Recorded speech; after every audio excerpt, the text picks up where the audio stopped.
Алла Тағаланың көркем есімі Әл-Муъмин, Әл-Муъмин, Әл-Муъмин, Әл-Муъмин.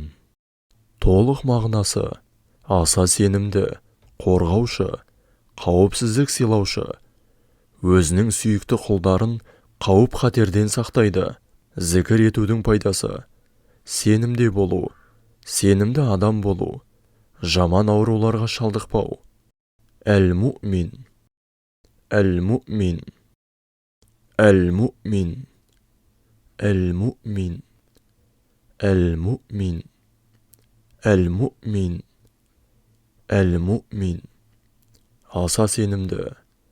Әл-Муъмин, Әл-Муъмин, Әл-Муъмин, Әл-Муъмин, Әл-Муъмин.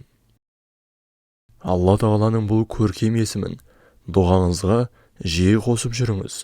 Дұғаңыз қабыл болсын.